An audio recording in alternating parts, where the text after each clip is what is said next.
Merci ma copine. Babi, nous allons monter. Oui, si on a une grande dame, c'est qu'elle a accompagné un grand homme. Si on a une grande dame, c'est qu'elle a accompagné un grand homme. Nous sommes un peu de faire en loba. Il y a un gars qui va nous ma copine, ma tonton, ma copine, c'est ma tonton Maokaba. Non, je vais canter un peu de stressé là. Ma copine, est-ce que ma tonton Maokaba? Elle se Maokaba, c'est un maman qui c'est un maman au tour. Donc, ça nous demande d'éviter. La table de la montée, la table de la dauphin. Dauphin a comment la tête à l'union sur le tonneau. On va aller à l'Oxy, et on va raisonner qu'à ce qu'on pourrait qu'il y ait pas d'un bout de l'ébé. On a la place à aucune et la dé. On va aller à l'Oxy, on va si bien manipuler. On va aller à l'Oxy, on va aller à l'Oxy, on va aller à l'Oxy. Où est-ce que c'est Dauphin? Dauphin le bonheur. Voilà, bonsoir. On va pas être très long parce qu'il va continuer avec la musique. On est venu juste pour la nouvelle. Pardon? Lingala? Lingala? Tobeleli awa mpona kosakola mpe kopesela biloko etulu kwa koke. Mokolo ya nzanga tobelela biso baso na ngililu mie tosili kosala. Soko sosoli obelemi ozwi mwa franga na yo oke opesi oye opanzi masengina na yo mpe kozala esengo mingi. Ososoli elingala yango na esi. Lingala merci. Voilà, tout ça un événement du 11 na salle son et lumière. Un événement trio, tout ça Naï, Nada, Na Aïda et beaucoup de surprises qui seront là.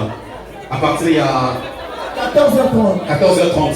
Je crois que Boyka Machine, Abalamina, Samson a déjà l'invitation. Pour ça, parmi votre négociation qui annonce.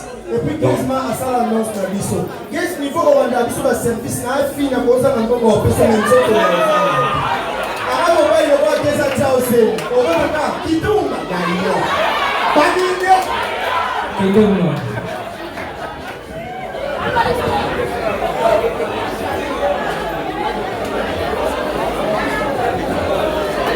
Bien, ini sedang wanti tamu ya yang berfikir begitu.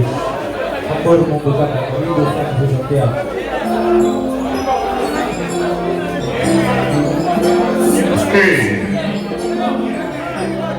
Boyka Machine. Ongi kwa nakona mwana sobi ya mwini. Ya mwalimu. Je vous présente les gars, c'est quoi? Ah, gars.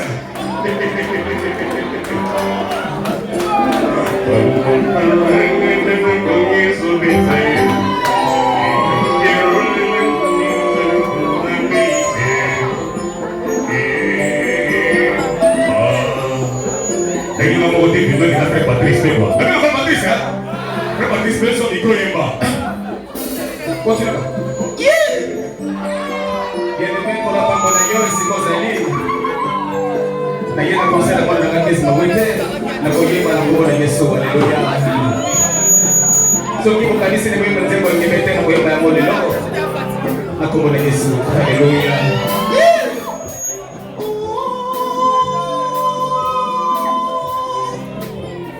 Yes. La merci micro pas Moïse Mie Yemba. Écoutez, nous allons maintenant changer la face du monde. On va chanter ensemble pour la gloire du Seigneur. Parce que le frère Kesma est venu aussi te mettre la regarde. Alléluia. Je donne à Papa Wemba. Ah ouais. Ah, mais pas la musique à quoi? Ok, Papa Wemba, quand il m'a dit que c'est ma wende. Après, si vous voulez, c'est ma grande tabaya. Bravo, magazine pour l'artiste Jean-Bernard Dauphin. Rendez-vous est pris pour le spectacle. En tout cas, je pense que le message est passé. Soutenons les artistes tout autant que nous sommes. Là, vous avez un peu de temps pour tout ça. Yango.